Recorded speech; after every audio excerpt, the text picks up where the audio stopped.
que Safonov, qui est peut-être plus impressionnant sur les pénaltys. Oui, mais Et Safonov qui a disputé plus de matchs que Kofi, hein, parce qu'il a eu plus l'occasion de ça. Et Safonov, il est grand, mais un peu plus élancé que Gigi Donnarumma. Alors, Przemysław Frankowski, le Polonais face au Russe Matvei Safonov. C'est pour lancer cette séance de tir au but entre les 100 et hors de Lens et les joueurs du Paris Saint-Germain. Frankowski, 1-0. Bien tiré, j'ai l'impression qu'il a frappé au milieu. Il s'attendait à l'anticipation de Safonov qui était parti sur sa droite. Vitinha pour lui répondre.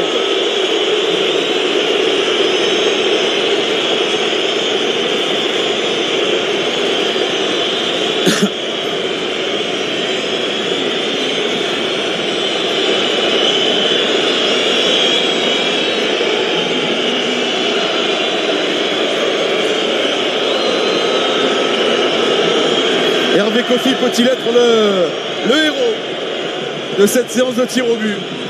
On va avoir un premier élément de réponse face à Vitinha. Bon, c'est l'angle toute droite, hein, quasiment pas d'angle pris par Vitinha. Tête levée. Oh là là, quelle classe. Quelle classe. À la Neymar, c'est-à-dire que dès le début, cette course très lente, c'est uniquement pour tromper le gardien et attendre le moment. Regardez, la tête bien levée, il ne regarde jamais le ballon. C'est fantastique, hein. Ce sang-froid. Voilà, regardez, jamais il n'aura regardé le ballon. Il sait où il est. Il regarde le départ du gardien pour le mettre côté opposé. C'est du grand art. Et dans un contexte aussi compliqué, faut du cran. Florian Sotoka maintenant. Le Narbonnais. Alors pas titulaire, hein, dans ce match, Florian Sotoka, il est tout frais, il est rentré quelques minutes en fin de match. Sotoka parfait. Superbe frappe à contre-pied. On le rappelle, souvent on parle de loterie pour les tirs au but.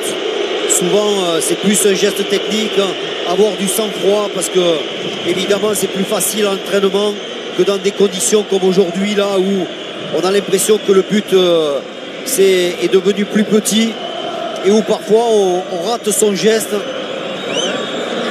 Gonzalo Ramos. Lorsque c'est très bien tiré, c'est compliqué pour les gardiens. Gonzalo Ramos qui a égalisé après l'ouverture du score de Kusanov.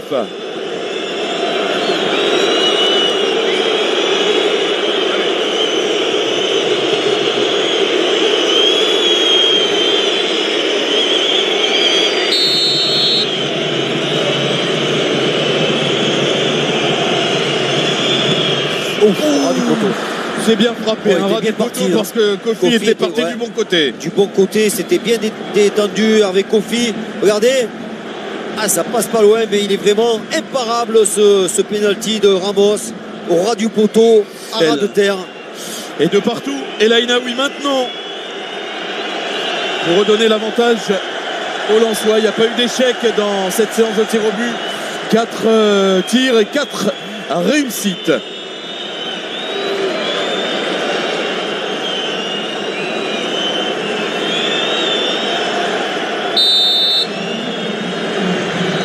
Oui. Oh, que c'est bien tiré. On se régale, hein. Magnifique, hein. On se régale parce que quand c'est bien frappé comme ça, c'est vraiment un bel exercice. Là, les gardiens qui partent souvent du bon côté ne sont pas à la fête. C'est tellement bien tiré. Regardez, Safonov, il ne peut rien parce que c'est plein lucarne. C'est sous la barre en tout cas. C'est frappé fort. Pour le moment, une grande réussite, de très beaux gestes techniques. Ousmane Dembélé, l'un des meilleurs buteurs parisiens en championnat. Ousmane Dembélé, 8 buts à son compteur en Ligue 1. Beaucoup d'élan pour Dembélé. Ouais, là aussi c'est parfait. Et surtout tiré avec beaucoup de conviction. J'aime bien voir ça. Dembélé qui n'a pas tremblé, qui a traversé le ballon, qui a fermé son pied. Balazzola. Il a dû courir 2 marathons ce soir. Ah ouais, incroyable. Balazzola. Superbe match, Balazzola.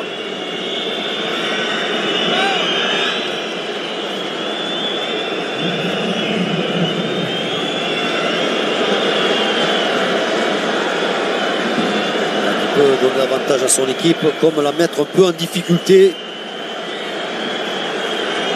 en cas d'échec. Zola, c'est arrêté, c'est sorti, c'est mis par Safonov sur la barre transversale. C'est le premier arrêt, premier échec dans cette séance de tir au but.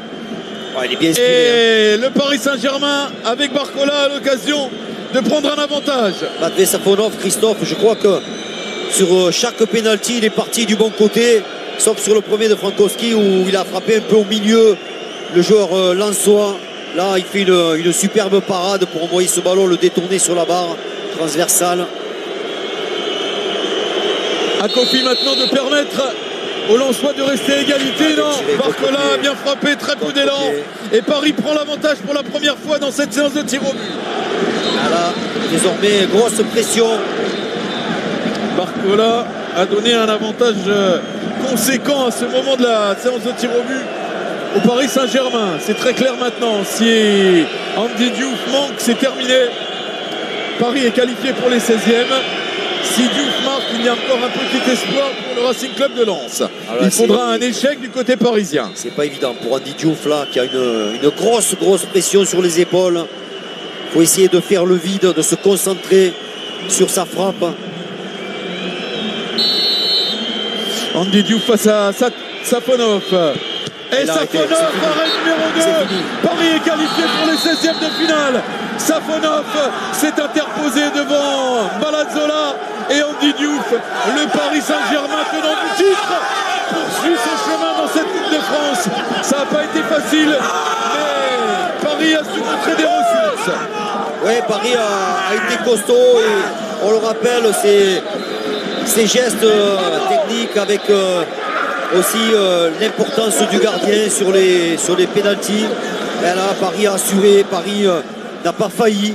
Les 4 tireurs ont marqué. Safonov a arrêté 2 pénaltys. Voilà, ils n'ont pas tout bien fait dans ce match, les Parisiens. Parfois, tout le monde, je ne trouve pas impliqué à 100%. Mais dans l'ensemble, le match était réussi. C'était une belle rencontre. Bravo aux Lensois quand même qui ont fait un match courageux et une super seconde période. Mais voilà, Paris a plus d'expérience et je pense que ça compte aussi. Et pour les joueurs d'Espaly, les joueurs de la Haute-Loire, le conte de fées se poursuit. Ouais. Ils vont affronter le tenant du titre, le Paris Saint-Germain. Pour eux, évidemment, c'est une nouvelle exceptionnelle pour ces joueurs de National 3 qui vont peut-être évoluer à Geoffroy Guichard. Ce sera à déterminer très prochainement. Mais accueillir pour les joueurs de la Haute-Loire le Paris Saint-Germain, Geoffroy Guichard, ça peut avoir un petit peu de gueule quand même et provoquer des souvenirs d'un autre monde. Oui, Safonov aujourd'hui un peu plus dans le cœur des supporters parisiens parce qu'il a peu joué, il a fait cette erreur à Munich où il a été critiqué, c'est pas facile pour lui. Ils sont en concurrence avec Donnarumma, donc situation compliquée pour les 2 gardiens, mais là il a prouvé que le recrutement c'était pas anodin, que c'est un grand gardien. Il a fait un très bon match et il a été décisif sur les pénaltys, sur les tirs au but. Alors Christophe, Daniel, on est au bord de cette pelouse. Toutes les réactions avec John. On vous rappelle les 16e de finale de cette Coupe de France, mardi 14, mercredi 15 janvier. En direct, bien sûr, tous les matchs, intégralité de cette Coupe de France sur les antennes de beIN. Et vous parliez de ce Espaly Paris Saint-Germain. Ce sera donc d'ailleurs en exclusivité sur les antennes de beIN. On se régale. On va se quitter quelques secondes, revenir ici à Bollard. Toutes les réactions, toutes les analyses. Ne bougez pas. Bien sûr, à tout de suite. C'est très rapide.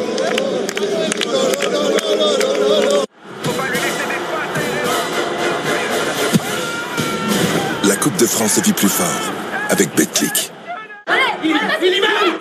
La Coupe de France avec Crédit Agricole. Engagé sur tous les terrains depuis 50 ans. Bah tu vois, ça c'est la magie de la Coupe.